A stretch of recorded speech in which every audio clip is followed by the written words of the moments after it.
Kutchins Adler, the Buttery babe, coming to you from my kitchen and garden. It's the end of the summer, which means a lot. But right this minute, it means pesto base. It's not real pesto, it's just the base because I'm going to freeze it. So what does that mean? What's the difference between pesto and pesto base? Well, pesto alla genovese, is basil, olive oil, pine nuts, and Parmesan cheese, and it's literally made in a mortar and pestle, but you know I'm not doing. And it's thick and delicious and heavenly. But because of the cheese, you can't really freeze it.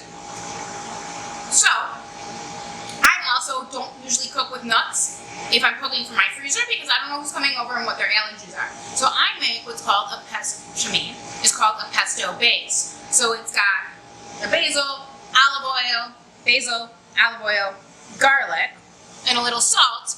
And then I either freeze it in half-cup containers if I'm using like a recipe, or I freeze it in my ice cube trays, and that's like about 2 tablespoons in an ice cube tray. I put it in the freezer. When it's nice and frozen, it'll doop, as you can see because these ones are old and broken, and I pop it out into a Ziploc bag, and it lives in the freezer forever. And that way, if I'm making like a little bit of tomato soup, I just pop in an ice cube and it's done. Or if I'm making like just pasta for me, 2 ice cubes, a little butter, done. And then some cheese, of course.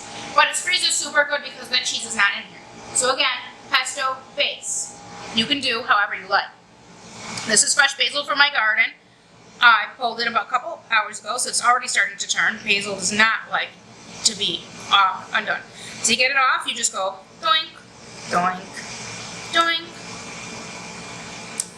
I grow, this is Italian basil, the original one. I grow about 4 varieties of basil in my garden every year. I grow this guy for my pestos, and then I grow a Thai basil and a holy Thai basil for my curries. And then this other type of Thai basil, which I'm not really sure what it was. I bought the seeds by accident a few years ago, but the bumblebees really like it. So I leave it so we can have bees and food and honey and deliciousness. Yay. Let's move over to our food processor, and we're going to give it a whirl.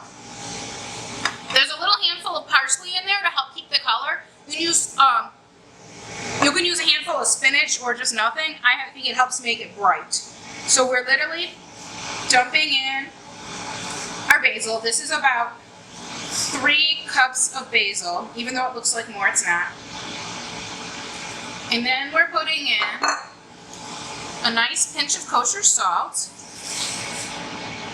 and chopped garlic. Say 2 tablespoons. And we're gonna let that zhuzh in the machine a little bit, and then we're gonna put in the olive oil. It's gonna get a bit loud, you won't mind.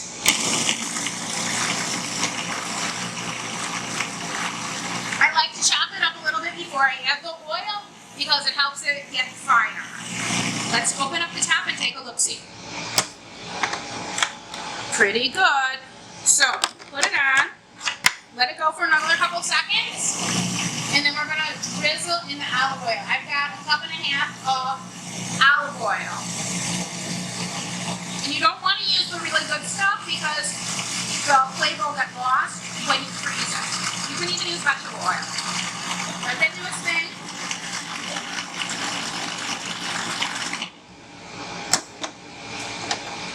Done. That's it. Now you can put it in ice cube trays. You can put it in little Tupperwares. You can put it in the snack size Ziploc bags. Pop it in the freezer. It'll last about a year. Put it in the fridge, maybe about a week. If you put it in the fridge, just make sure there's a slip of oil over the top. I'm Emily Kutchins Adler, the Buttery babe, coming to you from my kitchen and garden. You can check me out on Facebook, YouTube, Instagram, LinkedIn, and of course, my very own website, www.butterybabe.com.